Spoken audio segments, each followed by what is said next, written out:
Hi, I'm Yashwant. Welcome to the YASWANTH Palaghat show. The theme for our today's episode is time management for a successful career.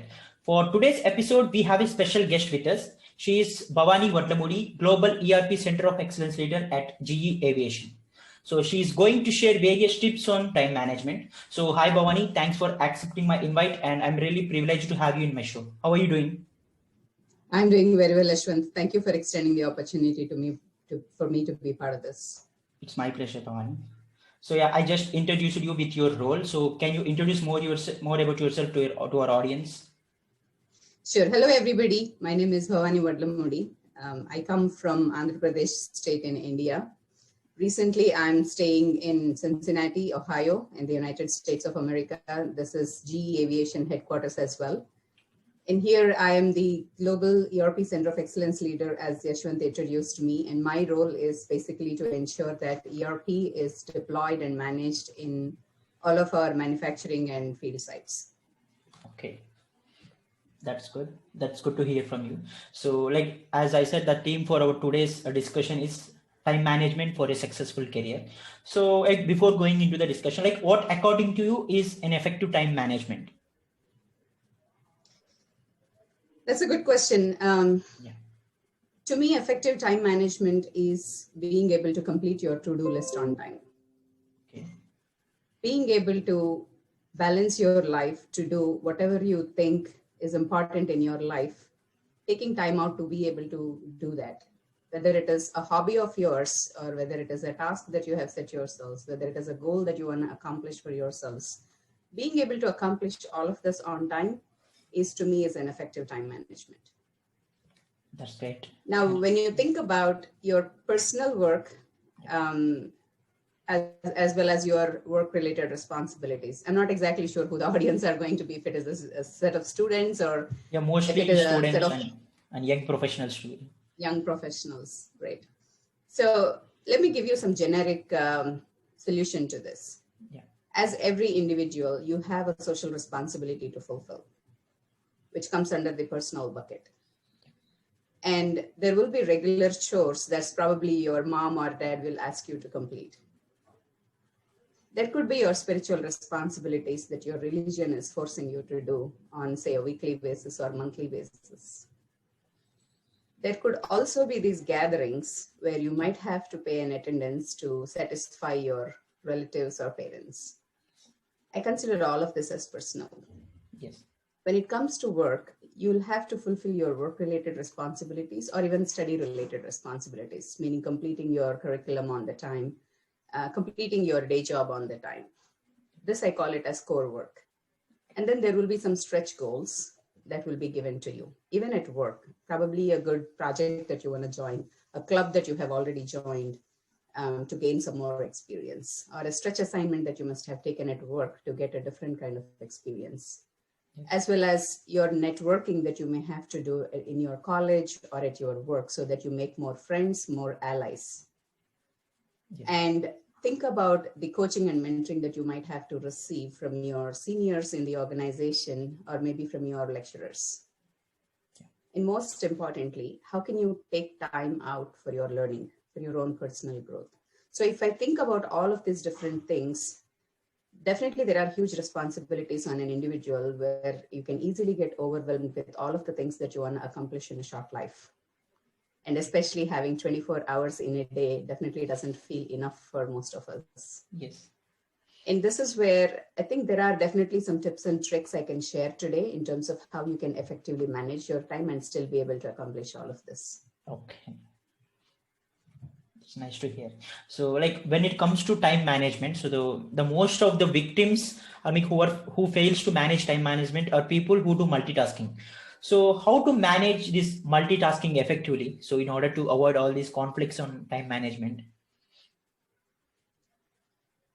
I think I have a different perspective on this when it comes to multitasking. Okay. And probably a lot of people think when you do multitasking is when you are effective. Yeah. But to me, it's the opposite. And let me share my view. You can completely respectfully agree or disagree with my opinion. Sure. But the way I would frame it as when you are doing a task, think about a task that is done with your eyes, with your brain, with your mouth, and with your hands. and maybe legs sometimes, right?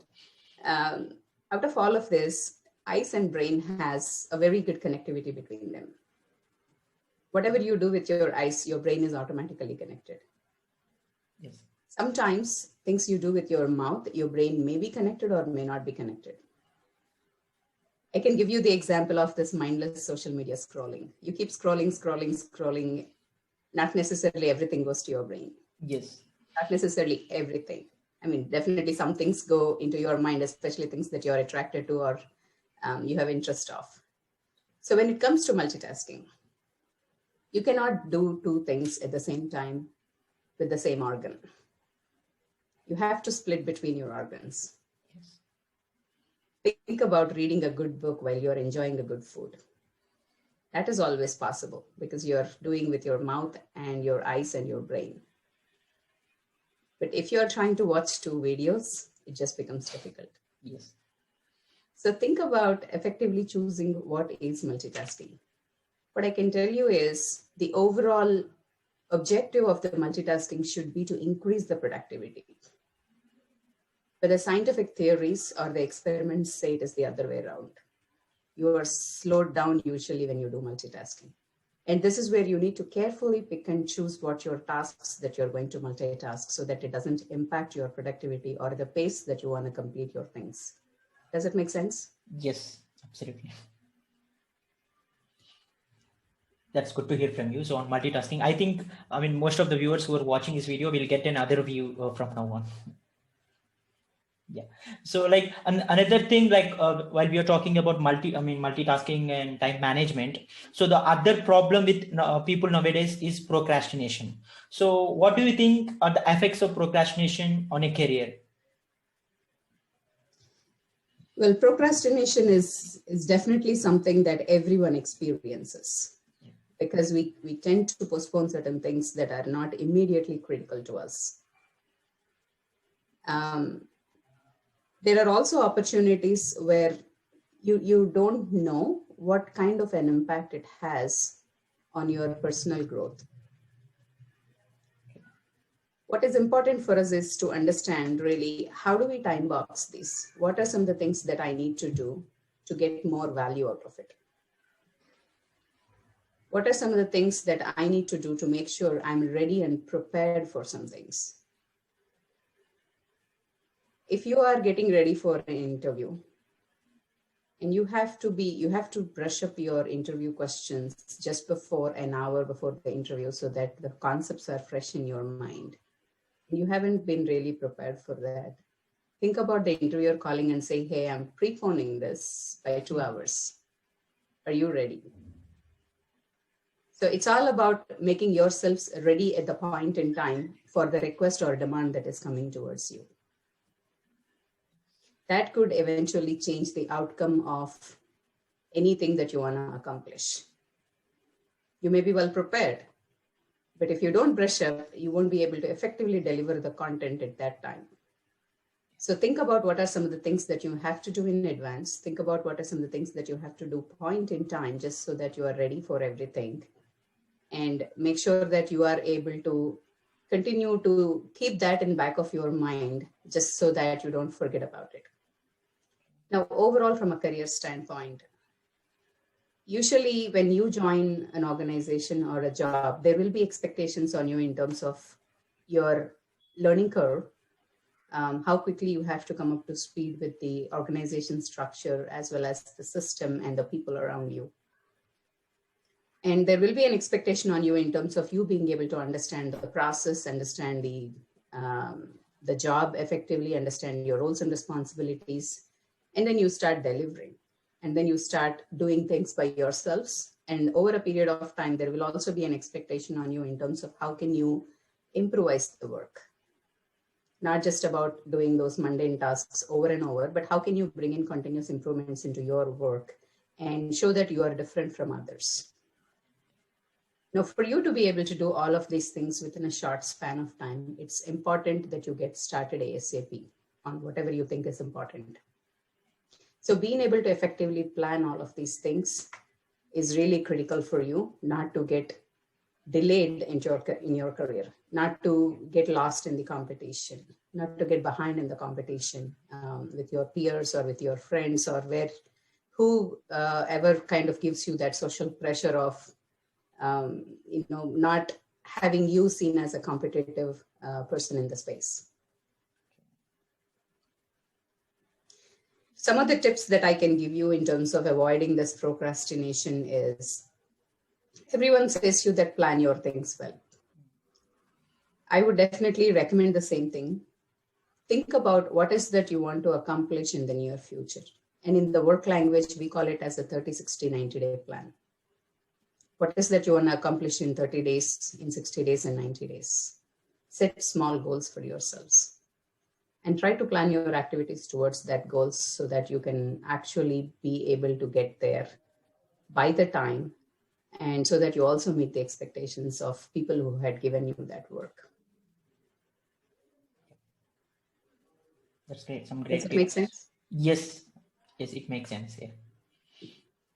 So like one more thing is like, I mean, everyone like maybe distracted with few things or the other. Like, so I will tell you an example. So like if I want to search for something on Google, so I just open my browser and searching. I mean, I just open the Google search console, and like under that, like I found an ad, so which attracts me to watch a YouTube video. So I go with that YouTube, and after watching that video, so I may scroll down, and I completely lost why I'm in Google. So why I went into the Google search. So these are the kind of distractions that many other people face in their daily life. So because even though people went for some place just because they have some plan, they have some idea to do something, but because of these distractions, it was completely shuffled. So like how one can actually avoid distractions? So is there any technique or your tips?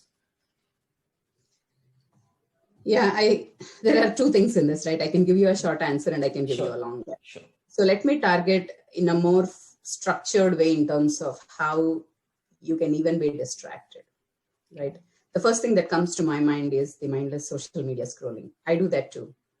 Every morning I pick up my phone to check my emails, but then the next thing is going to social media, and you never know what time you get to spend on that until something pops up. Something pops up on my calendar and say, you have to be ready for this in 15 minutes, right? And that is possible because you kind of schedule your tasks in a planner or an organizer, which keeps on reminding you that you need to be ready for this. You need to be able to do this. Now, there are things where we cannot completely enter into your computer or into your calendar. Those are the things that you really need to be cautious about.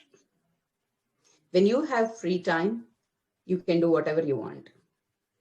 But when it comes to distraction, my theory here is when you are in a group of people, live in that moment, stay 100% with that group, and try to avoid your phone as much as possible so that you can capture the moment of your meeting with that group. When you are at work, try to do the same thing.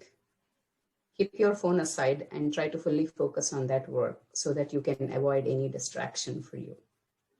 And this is what we call as a blocker concept.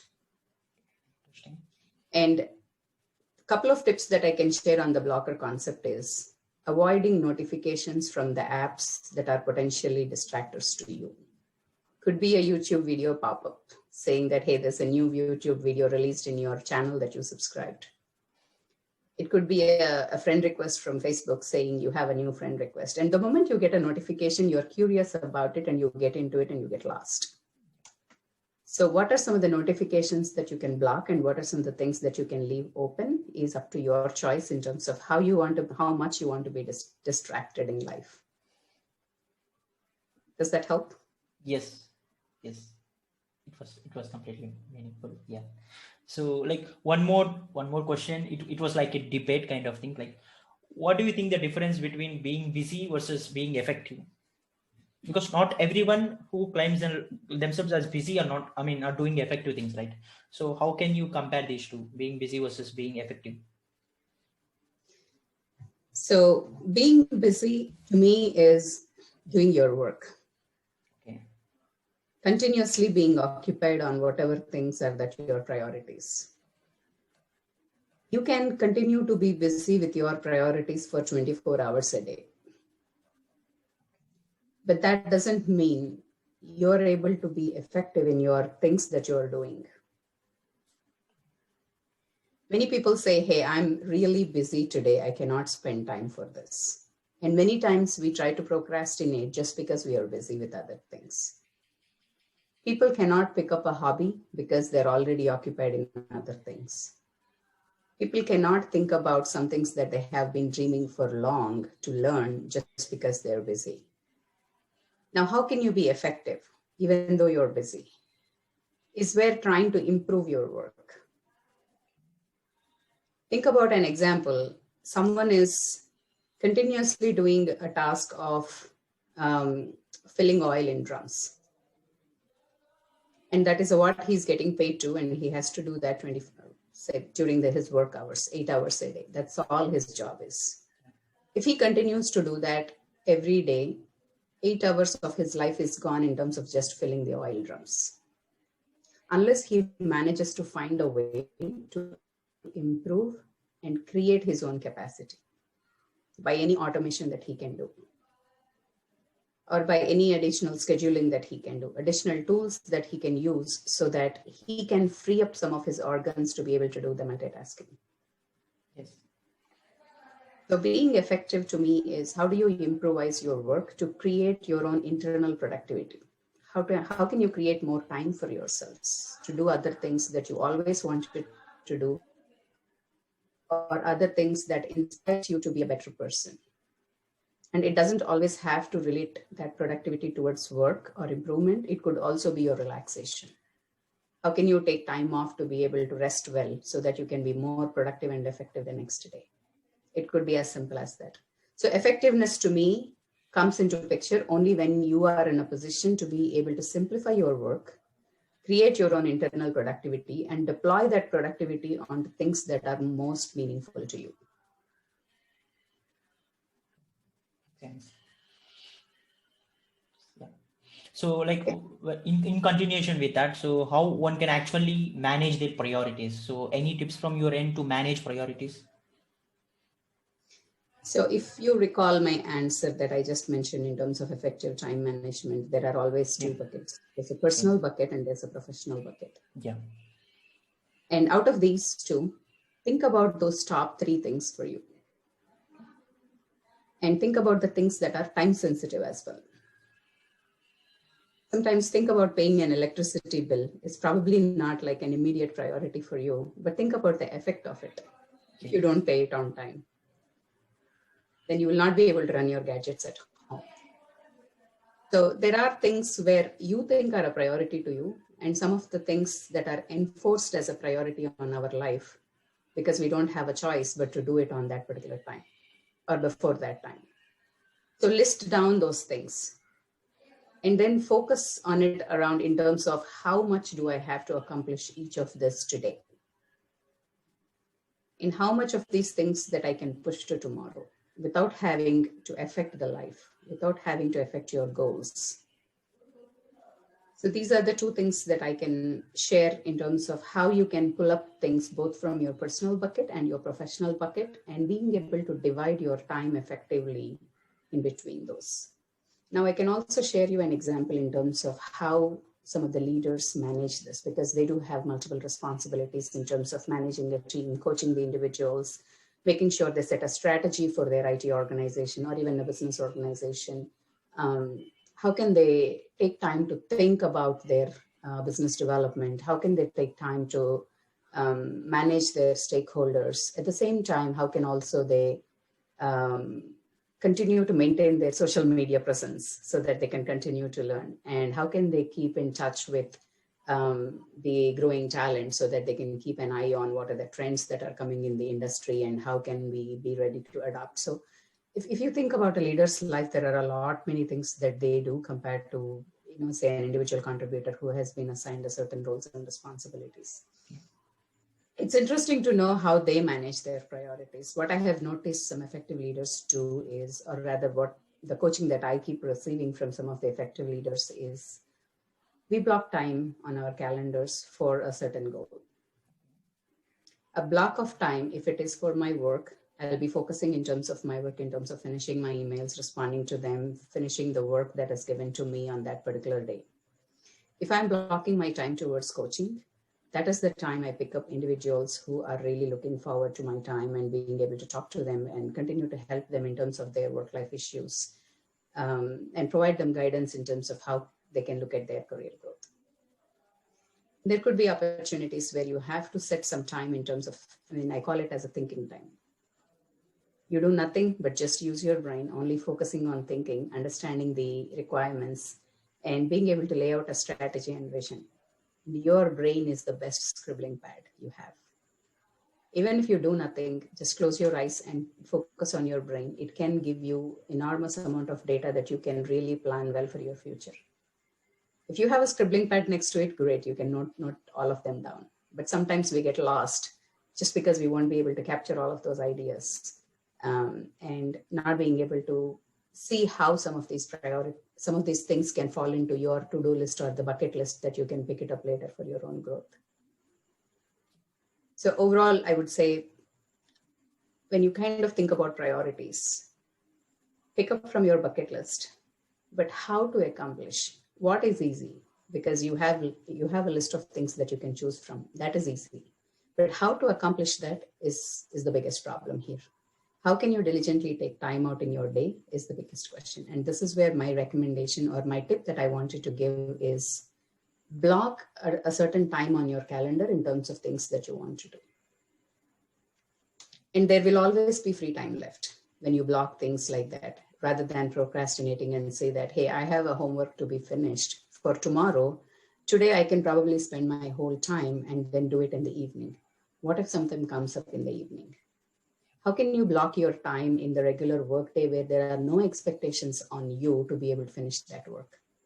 And when there are expectations on you, so think about a gang of your friends who wanted to watch a movie in the evening with you. If you are more prepared to be able to finish your homework, you won't be able to disappoint them. You won't be able to disappoint your family who's looking for your help for preparing for certain function at home. So think about all those things. When you finish certain things, how can you be prepared for taking up other things and making other people happy, or making you happy by picking up something that is of your own interest? Okay. These are some really great and helpful tips. So also, can you suggest us the best way of scheduling things? So is it just calendar is enough? Because we schedule things in our calendar, like whether it might be an event or a meeting or our own work. But do you think is there any other way so that we can schedule things in a better way and it makes us effective? So the best answer is yes and no. Okay. Because when you think about all of your priorities that you want to accomplish, priorities is the bigger goals, right? Your goal is, hey, I want to climb this mountain, which is about 3,000 feet high. But what are your baby steps that you're going to get there?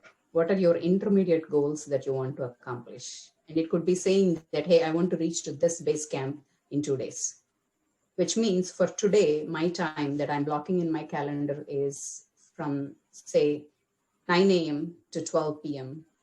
I'm going to just do the climbing, right, or trekking. And probably this is a bad example for some of you who are already engrossed into the work, but I'm just taking a very generic example so that I don't lose some of the audience there.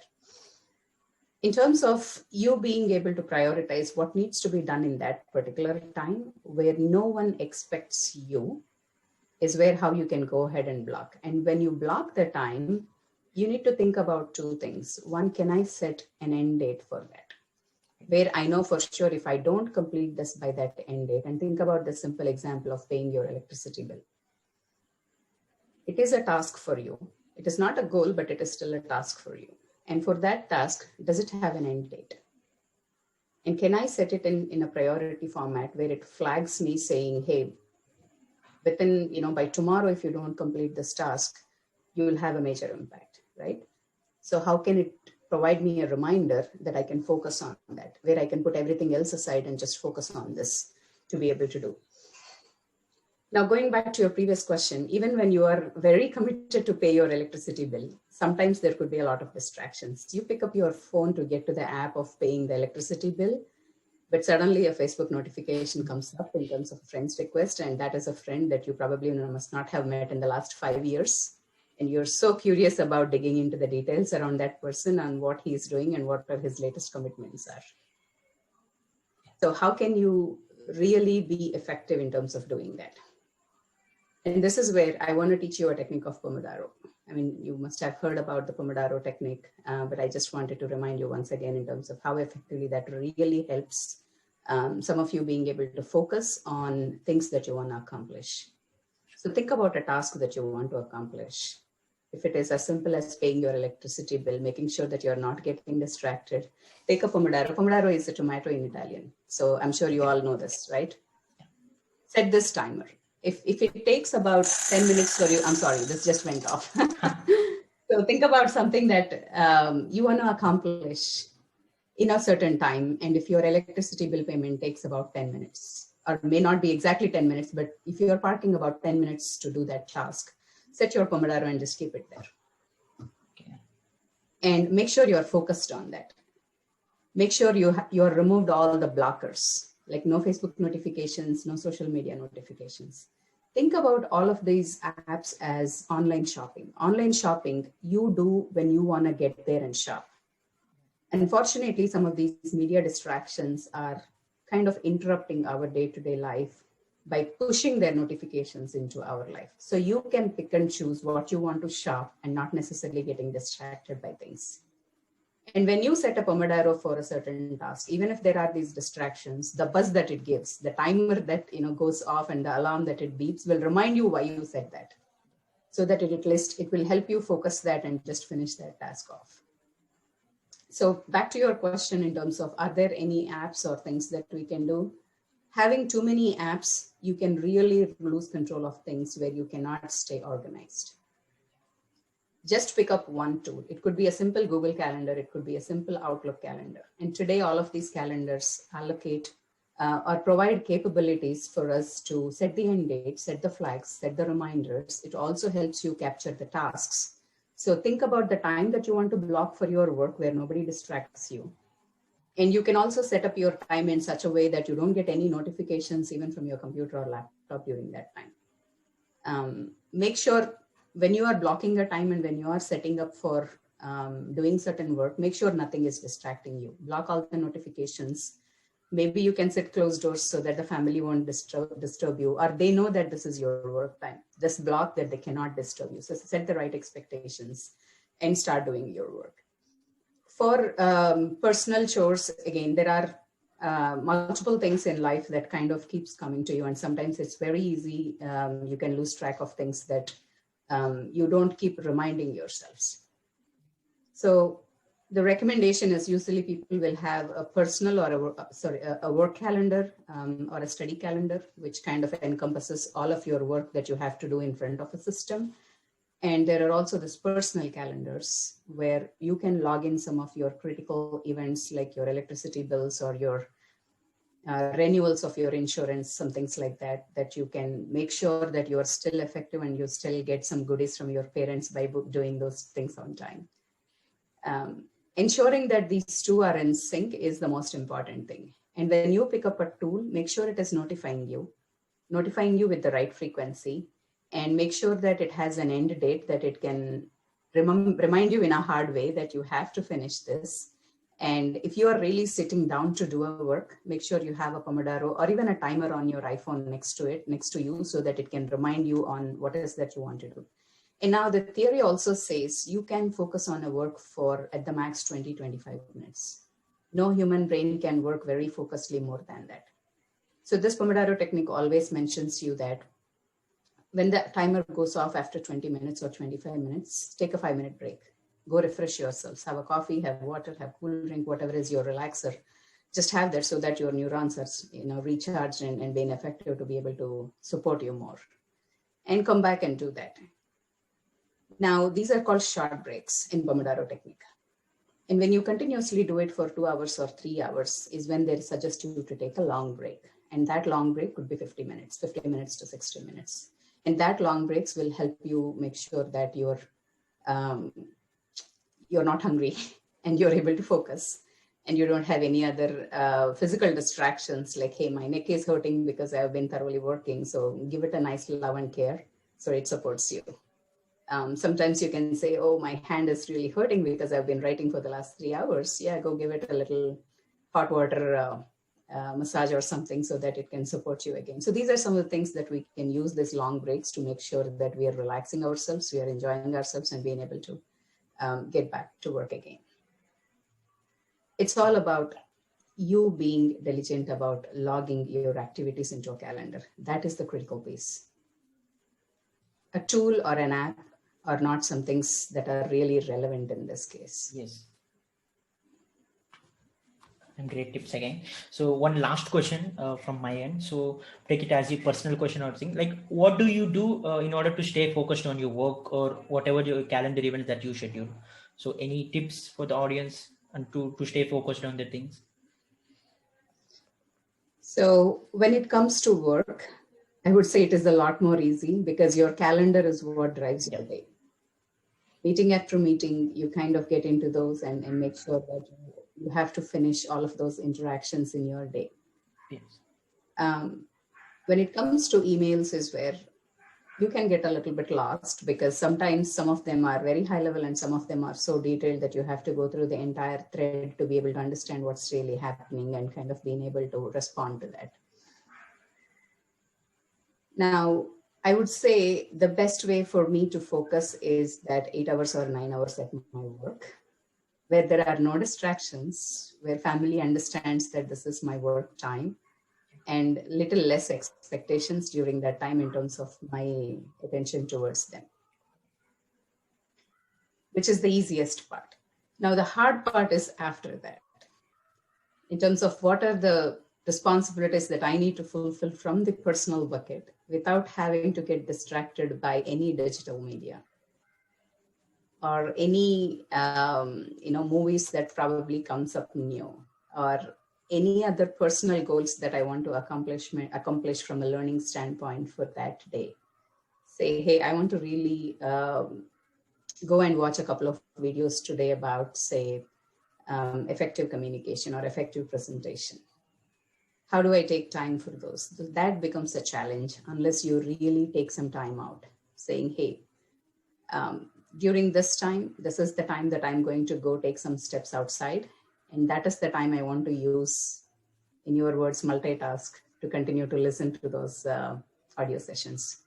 So that's when it just becomes to a task of, hey, is there an opportunity for me to multitask so that I don't necessarily have to diligently take time off for this? At the same time, I can also accomplish the other goals that I already have. Great. It was great. So yeah, thank you, Bhavani. Like, thank you so much for accepting my invitation and being a part of this show. So you really shared some valuable tips. So I hope it helps everyone who is watching this, and also, like, I personally got benefited from this discussion. So thank you again. Thank you, Yashwant, and I hope you all will enjoy my tips and being able to put them to good use. Sure. Thank you for the opportunity. Have a good day. Thanks, Bhavani. So thank you everyone for watching this video. So please share this video in your network to make others benefit out of it. Thank you. Thanks again.